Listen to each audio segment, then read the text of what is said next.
Queridos hermanos y hermanas, bienvenidos nuevamente a Compartiendo la Palabra. Hoy es martes de esta 10ª semana del tiempo ordinario, martes 9 de junio, en el que continuamos este recorrido, este camino que vamos haciendo, un camino guiado por la Palabra de Dios, un camino guiado por la gracia de Dios que se nos manifiesta a través de su Palabra, un camino en el que podemos gustar, saborear lo que es la bondad, la misericordia, el amor de Dios, aún en medio de las adversidades.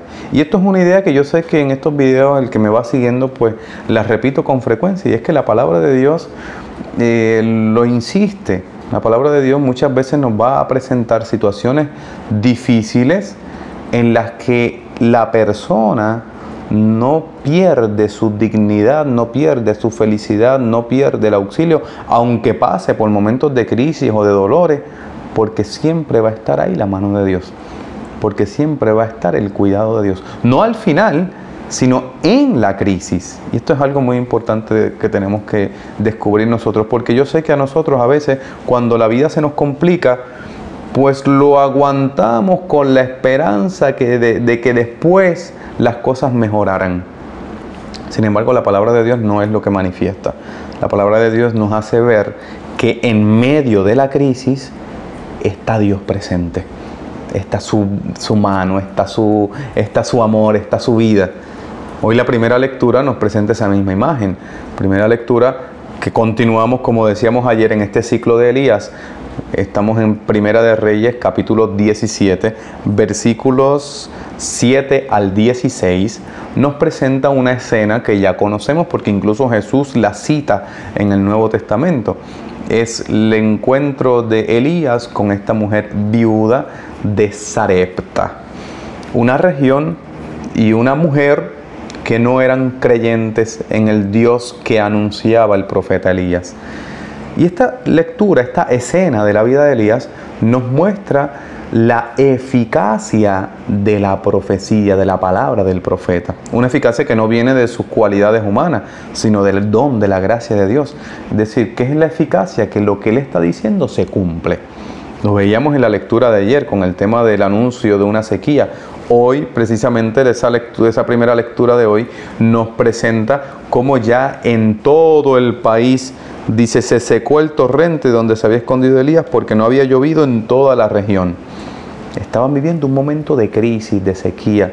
Si no hay agua, si no hay con qué regar el cultivo, está pasando el país hambre. Sequía en estos países de la antigüedad significa pasar hambre. Y en medio de esa situación crítica, Elías va donde esta mujer que no es creyente. Fíjate cómo ella le dice, tu Dios. No dice mi Dios o no dice nuestro Dios, sino tu Dios, le dice a Elías. No es una mujer creyente.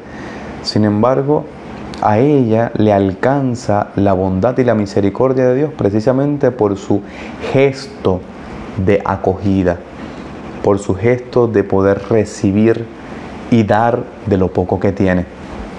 Y en este intercambio de que ella dio lo poco que yo tenía, recibe la sobreabundancia de Dios. Termina el texto diciendo que nunca le faltó nada. Vendrán otros momentos críticos. Si uno sigue aquí, acaba en el versículo 16. Si seguimos en el 17, viene otra crisis de esta misma mujer. Pero aún así puede seguir experimentando que aunque yo esté viviendo crisis, dolores, sufrimientos, el Señor está ahí. No me abandona, no me deja, me responde, me escucha, me auxilia. Por eso el salmo de este día, el Salmo 4.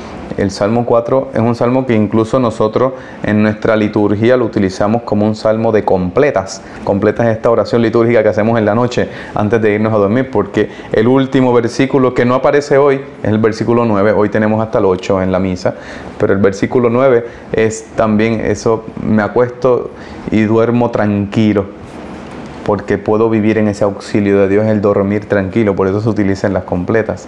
Pero es un salmo de confianza. Es un salmo que se intercala la súplica y la confianza. Te suplico al Señor, escúchame cuando te invoco, Dios defensor mío. Pero luego se afirma que el Señor hace milagros en mi favor y el Señor me escucha cuando lo invoco. Es el salmo de la confianza. Por eso decía al comienzo que en nuestra vida de cristianos, en medio de la adversidad, se manifiesta esa bondad de Dios. El Señor que nos escucha, el Señor que responde a nuestras súplicas, el Señor que no nos deja nunca solos. Y esto es algo que nos lo tenemos que repetir con bastante frecuencia, porque las situaciones de la vida, la doctrina que voy escuchando en el mundo, las respuestas que otros me dan, me hacen como que desentenderme o puede que haga que nos olvidemos de ese auxilio, de esa escucha, de esa intervención de Dios, de esa cercanía de Dios en nuestra vida. Así que el salmo de súplica y de confianza que hace que oremos lo que hemos escuchado en esa primera lectura de Dios que no abandona cuando nos abrimos en esta dinámica de la acogida y de la misericordia del Señor. Y esto es algo que no se puede quedar escondido, sino que es algo que tiene que anunciarse, que tiene que proclamarse.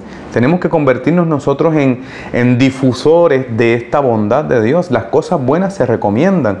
Cuando tú pruebas algo bueno, sea una comida, sea un lugar, sea una actividad, sea una persona, sea algo que escuchaste, sea una canción o lo que sea que tú sabes que es bueno, que te gustó, que te lo disfrutaste, que te está haciendo bien, hay que compartirlo, hay que recomendarlo.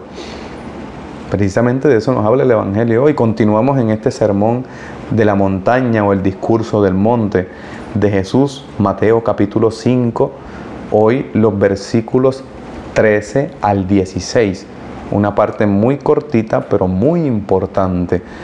Recuerdas que ayer mirábamos los primeros 12 versículos, 1 al 12, en donde se nos daban todas las bienaventuranzas. Dichosos los pobres en el espíritu, los que sufren, los perseguidos, todos los que el mundo considera despreciable o el mundo los mira con pena, como diríamos en Puerto Rico, con ay bendito, pobrecito, qué mal le va. Jesús los llama dichosos, felices, porque la felicidad, el camino de la felicidad que nos invita el Señor es diverso y es más eficaz que el que nos muestra el mundo. Y hoy, en el Evangelio que tenemos hoy, en estos tres versículos, 16, 17 y 18, 13, 14, 15 y 16, fueron 4 versículos. En estos 4 versículos de Mateo 5 se nos anuncia o se nos invita a testimoniar las bienaventuranzas. El que comienza este camino con Jesús, el que quiere vivir la felicidad con el Señor, tiene que compartirla. Jesús utiliza 2 imágenes, la sal y la luz. Ustedes son la sal de la tierra, ustedes son la luz del mundo. Y luego hace un paralelismo con ambas imágenes, ¿verdad? Si la sal se pone sosa, ¿para qué sirve? No enciendes una luz para taparla con un envase, ¿verdad? Y que no se vea, sino para ponerla en un candelero y que ilumine a todos los de la casa. Los cristianos, los creyentes, los que decimos seguir a Jesucristo, estamos llamados a ser sal y luz, a dar testimonio, a poder mostrar lo bueno que está haciendo Dios, como lo hizo esta mujer con Elías, como lo hizo Elías a su vez con ella, como nos lo presenta la palabra constantemente en estas obras de misericordia, en este poder mostrar a los demás lo bueno que está haciendo Dios conmigo.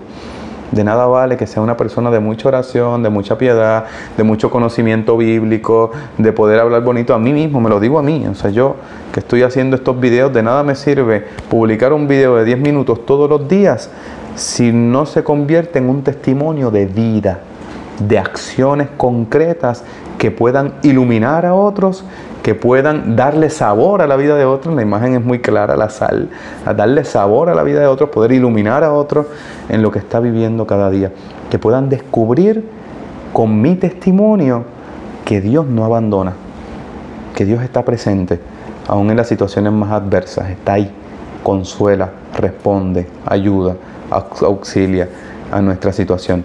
Así que seamos sal de la tierra y luz del mundo, todos nosotros en cada día, en cada momento. Comparte esto, ilumina a otros, dale sabor a la vida de otros y que podamos ser también difusores de esta hermosa experiencia de Dios. Y como siempre digo, si quieres dejar tus comentarios para enriquecer el diálogo, siempre son muy bienvenidos. Que el Señor les bendiga y continuamos siempre compartiendo la palabra.